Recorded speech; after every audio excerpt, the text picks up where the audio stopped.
Hi guys, ఇప్పుడే విష్ణు విన్యాసం cinema చూసాం. దాని గురించి కొన్ని ప్లస్ పాయింట్స్ మైనస్ పాయింట్లు మాట్లాడుకున్నాం. విష్ణు మూవీస్ అంటేనే కామెడీకి ఫుల్ అట్రాక్షన్ చేసి అందులో కరెక్ట్గా అంటే ఎంత పండించాడో కామెడీ ఏదైనా కొంచెం ప్లస్ పాయింట్స్లో మాట్లాడదాం. సో ఆయన డైలాగ్స్ ఎవరైతే ఇష్టపడుతున్నారో యూత్ వాళ్ళకి మీమ్ డైలాగ్స్ చాలా ఇష్టపడుతున్నారో వాళ్ళు ఖచ్చితంగా వెళ్ళి చూడవచ్చు. సినిమా చాలా బాగుంది. ఓన్లీ డైలాగ్స్ బాగా ఇష్టపడే వాళ్ళకి. ఇంకొకటి నైనా సారికాని చాలా బాగా మంచి పర్ఫార్మెన్స్ చేసింది. తనకు యాక్టింగ్ స్కోప్ ఉన్న రోల్ ఇచ్చారు మూవీలో. తనైతే యాక్టింగ్ తీసింది.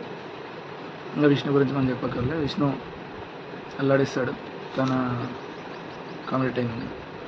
నెక్స్ట్ సినిమాటోగ్రఫీ కొంచెం బాగుందండి. కొంచెం ఇంతకుముందు దానికన్నా కొంచెం పర్లేదు. ఇప్పుడు మైనస్లోకి వస్తే అసలు రథన్ అంటారు మ్యూజిక్ డైరెక్టర్. అసలు ఒక్క పాటగానే మనకి ఆకట్టుకోదు.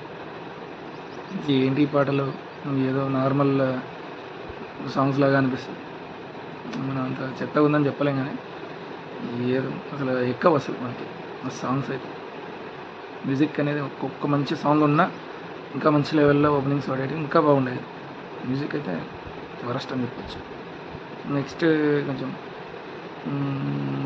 క్లైమాక్స్ చాలా ఫాస్ట్గా అయిపోయిందని ఫీలింగ్ వచ్చింది. ఏదో అలా వచ్చాడు, ఒక ట్విస్ట్ చెప్పాడు, వెంటనే అయిపోతుంది.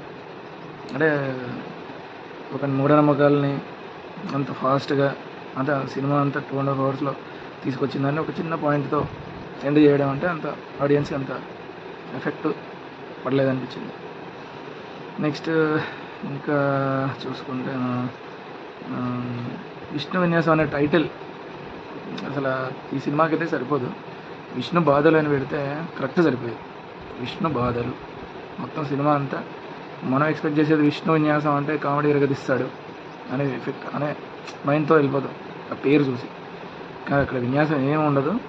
ఎంతసేపు ఉన్నా ఆయన బాధపడేది, ఆయన్ని బాధ పెట్టేది అని ఇట్లాంటివి ఉంటాయి తప్ప విష్ణు విన్యాసం అనగానే ఒక best comedy, the best comedy ఇస్తాడేమో అనే ఫీలింగ్లో జనాలు టికెట్ వెళ్తారు. బట్ దానికైతే నిరాశపడతారు. సో పేరైతే విష్ణు బాధలు కరెక్ట్ ఎఫెక్ట్. సో మన రేటింగ్ చేయాలా అంటే ఒక 2.5 ఇవ్వచ్చు 5కి. అదండి విష్ణు విన్యాసం.